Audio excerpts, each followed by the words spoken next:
Assalamualaikum warahmatullahi wabarakatuh. Waalaikumsalam warahmatullahi wabarakatuh. Oke teman-teman, sebelum dimulai kegiatan pada hari ini, alangkah baiknya kita berdoa terlebih dahulu ya teman-teman. Berdoa dimulai.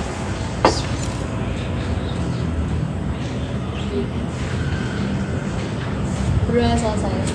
Oke teman-teman, apa kabar nih teman-teman semuanya? Alhamdulillah baik. Alhamdulillah ya teman-teman, kalau teman-teman semuanya pada baik semuanya kabarnya. Nah teman-teman, di kegiatan konseling kelompok Belum. atau teman-teman kayak pernah dengar gitu dari yang lainnya gitu apa itu konseling kelompok? Belum pernah ya. Oke, jadi aku jelasin dulu ya apa itu konseling kelompok. Jadi konseling kelompok itu adalah layanan bimbingan konseling yang di dalamnya itu memanfaatkan dinamika kelompok yang bertujuan untuk mengentaskan permasalahan teman-teman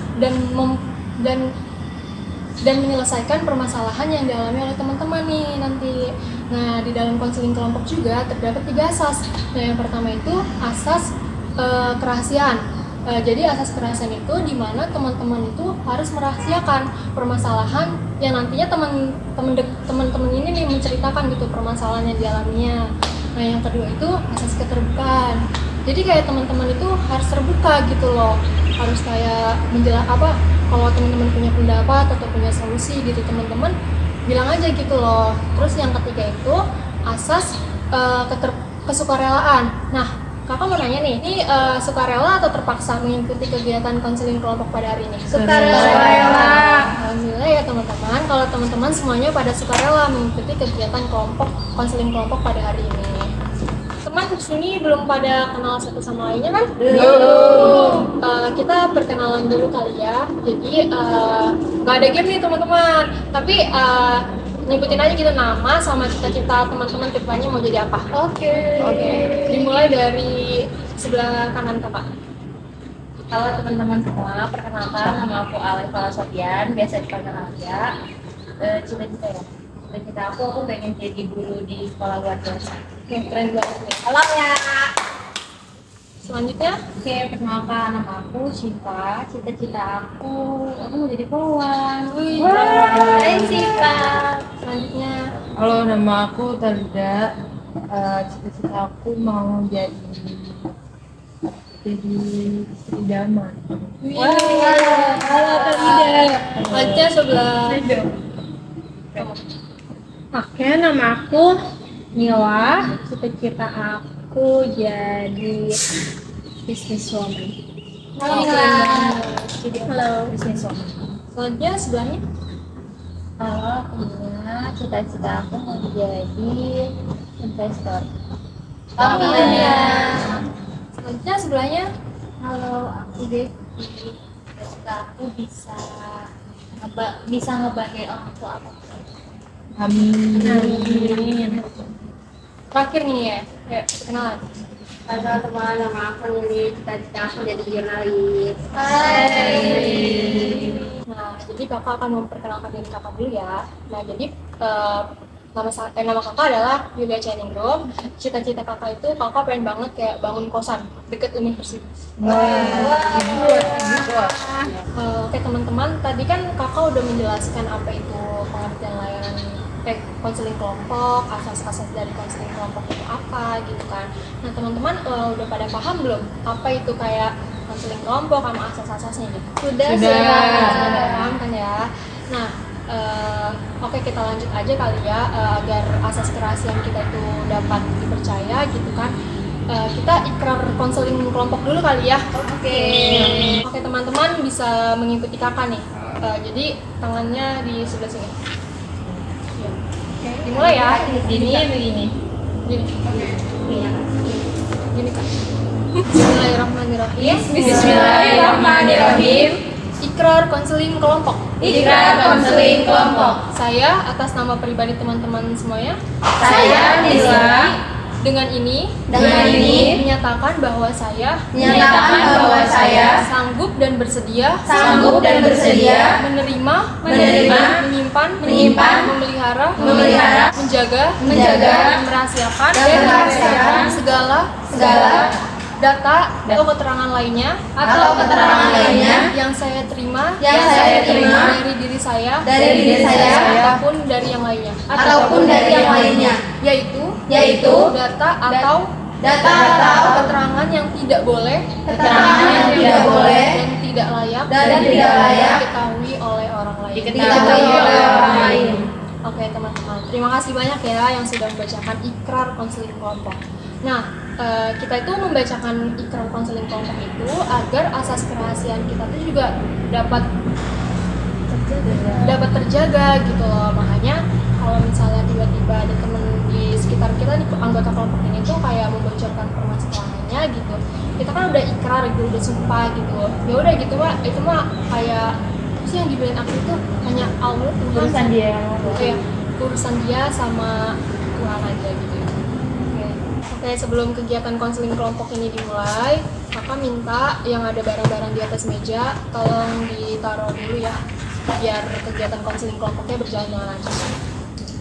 Oke.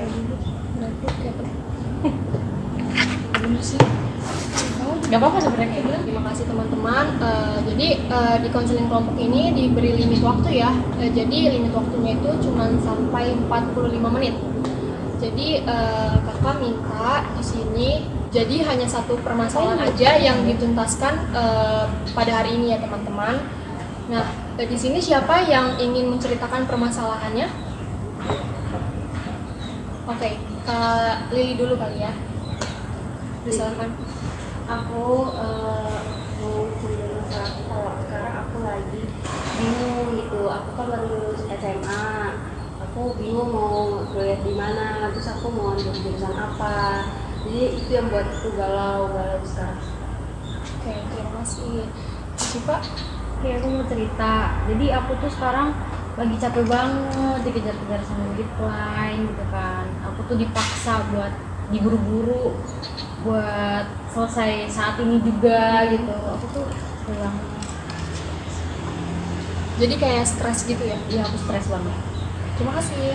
Kak Desti. Aku mau mengungkapkan permasalahan yang aku rasakan sekarang.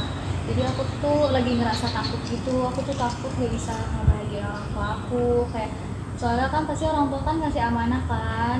Aku kan kuliah di sini. Nah pasti kan kayak keluarga, orang tua itu kayak ngasih amanah yang berat gitu sama aku buat di sini tuh jadi anak yang baik gitu. Nah terus aku tuh kayak Bingung kayak gitu. takut, Iya, kayak takut. ngerasa takut aku tuh ngecewain mereka, kayak ngebuat mereka sedih gitu, atau kayak nggak bisa ngebahagiain mereka lah gitu. Takut nggak apa sih, kayak nggak bisa jadi apa yang dia pengen Iya gitu ya. gitu, iya takut sih. Ada lagi yang ingin diceritakan gitu teman-teman? Oke, Kamla. Jadi nanti kan beberapa minggu lagi ada pengumuman kelulusan ya. Nah, aku takut banget gitu loh kalau nilai aku jelek. Terus aku juga takut kalau aku nggak lulus. Soalnya orang tua aku tuh sangat mementingkan nilai gitu. Kalau nilai aku turun, aku bakal dimarahin atau orang tua aku ngejungin aku gitu. Jadi aku takut banget tuh kayaknya. Terima kasih Kak Kamla. Yang ingin diceritakan gitu permasalahannya? Oke, silakan. Jadi beberapa minggu lagi ini mau ada pengumuman kelulusan. Nah, di situ aku takut banget kalau misalnya nilai aku jelek atau bahkan sampai aku nggak lulus gitu. Aku takut banget soalnya orang tua aku ini sangat mementingkan nilai banget. Jadi aku takut dimarahin, takut didiemin. Dan terus karena hal ini tuh kayak memberi tekanan kepada aku. Sebelum-sebelumnya aku juga sering disuruh les, jadi aku jarang ada waktu bermain sama teman-teman sebaya aku. Benar-benar itu Jadi kayak- bikin aku stres, kagak ada hiburan sama sekali. Terima kasih ya Kamila yang sudah menceritakan permasalahannya. Masalahan yang harus dituntaskan pada hari ini gitu, yang benar-benar urgent banget itu kayak itu saudari dari Kamila ya. Gimana teman-teman? Apakah teman-teman pada setuju? Setuju. Apakah saudari Ashifa, saudari Lili, dan saudari Ali Desti tidak keberatan? Tidak. Oke, kalau tidak keberatan, saudari Kamila menceritakan permasalahannya. Oke, Oke teman-teman, jadi ceritanya gini. Saat aku sekolah, pokoknya dari SD ya, orang tua aku itu selalu nuntut aku buat mendapatkan nilai bagus. Tapi mereka sendiri itu jarang ada di setiap hari-hari aku, jarang nemenin aku belajar. Orang tua aku tuh sibuk kerja, dan aku ditaruh di tempat les gitu loh. Nah, aku kan sekolah itu dari pagi itu jam setengah 8 ya, sampai siang, sampai jam 1 atau jam 2 gitu. Nah, setelah itu aku lanjut les sampai sore. Nah sore itu aku udah langsung pulang lagi. Aku benar-benar nggak ada waktu bermain sama teman-teman aku. Kadang teman-teman aku nih ngajak main, Mil ayo kita nonton yuk, atau Mil ayo kita ke mall yuk makan, hanya sekedar makan doang gitu. Aku nggak bisa, kadang aku nolaknya aja kayak nggak enak gitu. Aku setiap kali diajak nggak bisa mulu gitu. Dan di hari-hari libur pun aku diberi pelajaran-pelajaran tambahan gitu loh. Entah aku les musik gitu, seperti itu. Jadi kayak aku tuh disuruh gitu ya, tertekan sama tindakan orang tua aku yang kayak gitu. Aku kadang iri sama teman-teman aku yang kalau misalkan dapat nilai jelek, mereka tuh nggak dimarahin, justru malah disemangatin, kayak ya udah nggak apa-apa, kamu udah berusaha. Padahal setiap kali aku pernah dapat nilai jelek, dan ayah aku itu bener-bener ngediemin aku, kagak sama sekali ngirauin apa yang aku omongin gitu loh, dan tidak mau juga mendengar alasan aku kenapa aku kesal. Padahal aku juga sedih gitu di situ posisinya, aku dapat nilai jelek. Emang siapa sih yang nggak mau dapat nilai bagus gitu kan? Tapi kan aku udah berusaha sebisa mungkin untuk dapetin nilai yang bagus. Tapi orang tua aku nggak pernah mau ngerti ke hal itu. Setiap aku coba untuk bilang ke orang tua aku itu nutup kuping. Mereka itu egois, nggak mau dengerin apa yang aku rasain. Lebih terserah aja. Iya, pokoknya mereka tuh setiap intinya yang mereka mau turutin, tapi tidak mau mendengar omongan dari orang lain gitu. Ke teman-teman, apakah teman-teman sini ada yang ingin bertanya gitu? Saudari Lili dulu, silakan. Aku mau nanya, berarti orang tua kamu selalu untuk kamu untuk dapat nilai bagus ya? Iya betul. Tapi apa yang kamu rasain ketika kamu udah berusaha semaksimal mungkin, tapi orang tua kamu itu merasa itu kurang? Apa yang kamu rasain? Benar-benar sedih sih. Maksudnya orang tua aku kan orang terdekat aku, kenapa mereka kayak gitu? Justru malah teman-teman aku yang support aku, maksudnya orang-orang yang bukan dari orang tua gitu loh, malah support aku kayak nggak apa-apa Mil, itu mah emang ada kalanya naik turun gitu loh nilai. Nggak harus naik dulu gitu ya? Iya, udah gitu mereka juga kayak kamu udah berusaha semaksimal mungkin, itu bukan salah kamu gitu. Saudari Ashika, bersilakan. Aku mau nanya, kamu pernah nggak sih nyoba buat ngungkapin apa yang kamu rasain lewat surat, ataupun kamu bilang ke saudara kamu buat minta tolong bilang ke orang tua kamu gitu, biar mereka juga ngerti apa yang kamu rasain? Aku kalau itu sih paling cerita ke temennya. Aku kurang siap kalau nulis kayak gitu. Aku main cerita ke teman dekat aku, dan teman dekat aku juga ya nggak bisa ngapa-ngapain juga ya, paling cuma bisa dengerin. Tapi seenggaknya itu juga buat aku sedikit lega gitu. Dan aku juga punya saudara sepupu gitu, aku cerita ke dia, tapi dia juga sama, nggak bisa berbuat apa-apa. Dia juga tahu orang tua aku kayak gimana, nggak bisa dilawan gitu loh. Saudari Audesti, bersilakan. Aku ingin bertanya sama Mila, nah tuntutan apa sih selain yang kayak kamu tuh harusnya nilainya bagus? Nah, ada nggak sih tuntutan lain? Kayak misalnya kamu tuh harus bisa ini, bisa ini. Ada nggak dari kamu? Ada banget. Jadi di keluarga aku tuh orang tua aku selalu nuntut anaknya itu buat seperfect mungkin, nggak boleh ada kurangnya sama sekali. kadang kalau misalkan mereka ngelihat ada kekurangan sedikit aja, mereka pasti bilang jangan malu-maluin orang tua kali gitu, atau jangan maluin mama, jangan maluin ayah kali gitu. Kan itu membuat aku, aku itu anak kalian, kenapa kalian segitunya sama aku gitu. Silakan. Pernah nggak sih kamu udah berbuat kayak maksimal gitu, tapi orang tua kamu malah ngebanding-bandingin sama yang ya bisa dibilang setara sama kamu, tapi kamu dibanding-bandingin gitu. Pernah nggak sih kayak seperti itu? Pernah. Saat itu teman kerja bapak aku ya, jadi kita kayak kumpul sama-sama, kumpul keluarga dari ini tempat kerja bapak aku. Nah di situ ya ngasih inilah pencapaian anak-anak kayak gimana gitu. Nah tapi ayah aku nggak ngomel-ngomelin aja sih di situ. Nah tapi setelah pulang dari acara tersebut, kayak ayahku ngomelin kayak, kamu tuh harusnya kayak gitu, kamu tuh nggak ada apa-apanya dari dia, kamu kenapa sih nggak bisa jadi kayak dia gitu. So tanya kenapa gitu, padahal ayah aku nggak pernah ngeliat usaha aku gitu. Nah, kamu udah les kemana-mana juga? Udah les, aku udah juga musik udah berusaha, tapi kayak gak dilihat. semaksimal mungkin apapun itu aku lakukan buat ngebanggain orang tua aku. Nanya Coba. Silakan. Kamu punya kakak atau adik? Aku anak tunggal. Oh. Kalau dia Mau nanya, kamu tuh sedekat apa sih? Maksudnya kamu tuh deket gak sih sama orang tua, atau kayak emang orang tua tuh nyuruh-nyuruh tapi ya udah gitu loh, kalian tuh nggak ada hubungan yang deket banget gitu antara anak sama orang tua gitu. Aku lebih deket ke mama sih, tapi itu juga nggak terlalu deket. Aku jarang, seperti yang aku bilang tadi ya di awal, kayak orang tua aku setiap aku ini nggak mau denger, mereka tuh tutup kuping.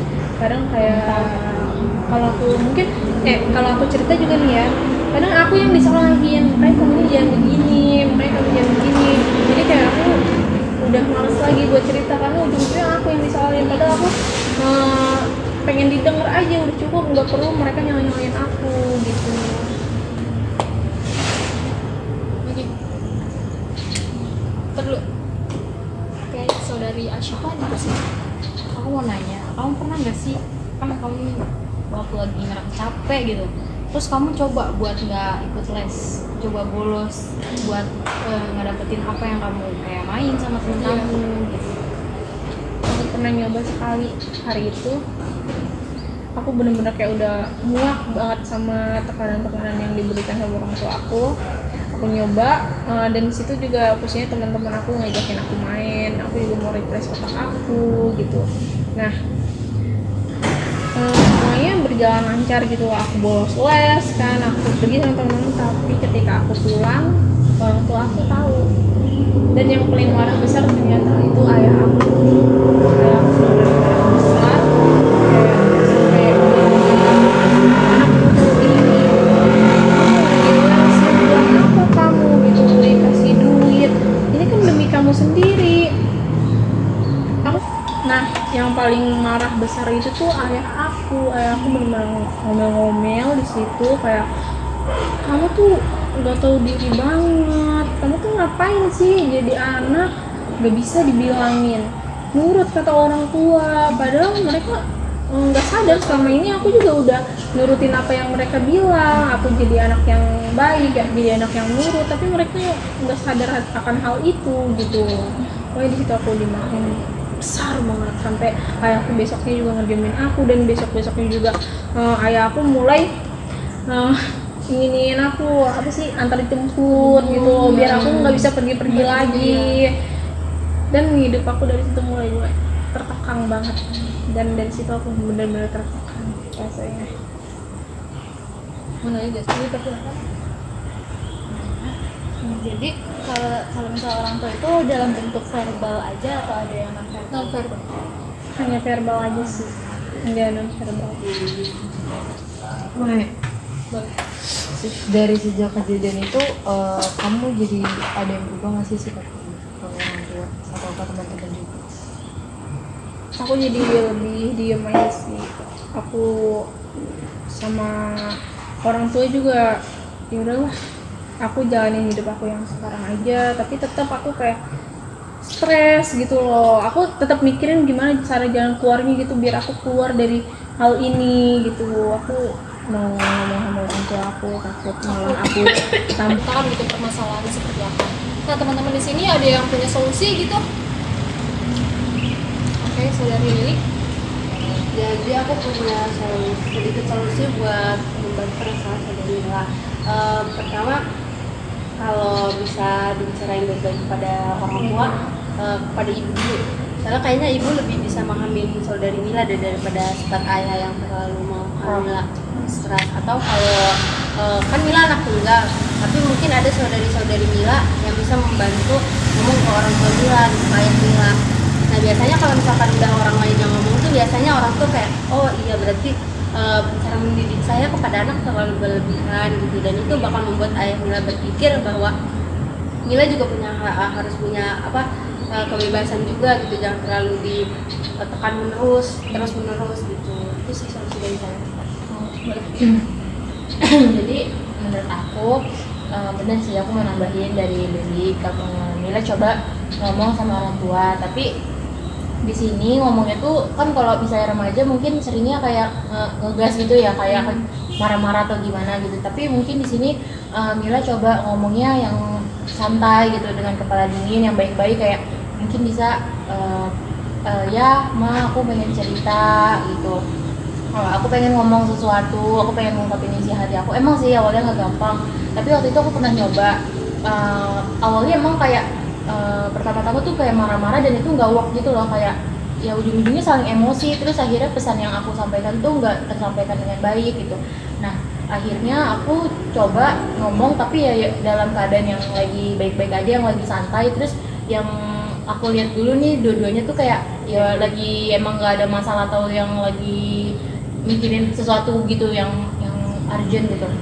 Nah ketika aku ngomong, terus aku cerita semua keluh kesah aku, kayak orang tua tuh ngerti, ternyata kayak mereka tuh mikir, oh ternyata anak saya tuh udah paham, anak saya tuh bisa ngerasain ini. Jadi kita kayak nggak dianggapnya tuh kayak anak kecil terus yang nggak ngerti apa-apa dan harusnya diturutin sesuai kemauan dia gitu. Kayak oh berarti anak saya tuh punya pilihannya sendiri, anak saya udah tahu nih apa yang harus dia tanggung jawabin gitu. Jadi setelah dari situ orang tua saya kayak ya udah ngebebasin apa yang kamu mau, asal kamu bisa tanggung jawabin apa yang udah kamu ambil gitu. Jadi ya jadi belajar tanggung jawab, dan ini juga sih biar nggak dikasih kebebasan tapi tetap tanggung jawab gitu.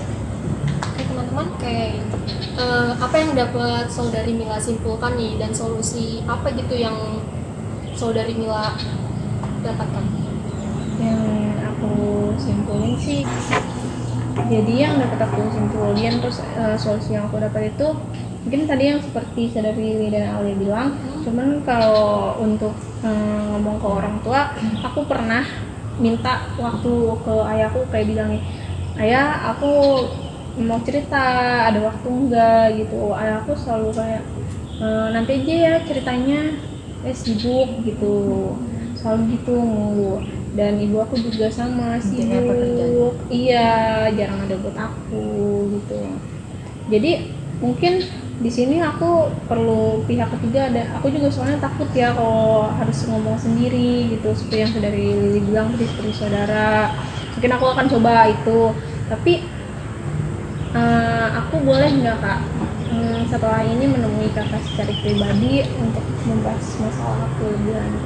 Boleh, nanti kamu kabarin kakak aja waktunya mau kapan, jam berapa, dan nanti kakak langsung ke rumah kamu bagi. Terima kasih kak. Sama-sama. Aku mau ngasih kesan, jadi aku senang banget aku bisa bercerita. Terima kasih sama teman-teman semua yang udah dengerin cerita aku yang panjang lebar ini, dan dengerin keluh kesah aku, karena kalau bukan di tempat ini kemana lagi aku bisa cerita gitu. Itu sih dari aku. Ada lagi teman-teman? Oke, terus silakan. Aku senang banget bisa diajak diskusi bareng, terus menyelesaikan masalah juga gitu ya. Jadi kayak lebih nambah wawasan aku juga, kalau nanti aku jadi orang tua tuh nggak boleh kayak gitu.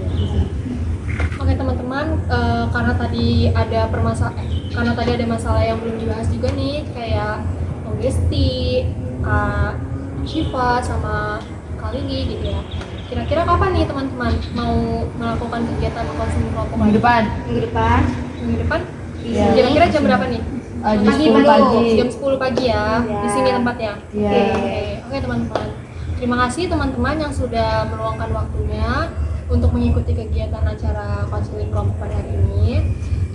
Saya Yulia Cianingrum, pamit undur diri. Acara pada hari ini, mari kita lafazkan hamdalah. Alhamdulillahirabbil alamin. Oke, wassalamualaikum warahmatullahi wabarakatuh. Waalaikumsalam warahmatullahi wabarakatuh.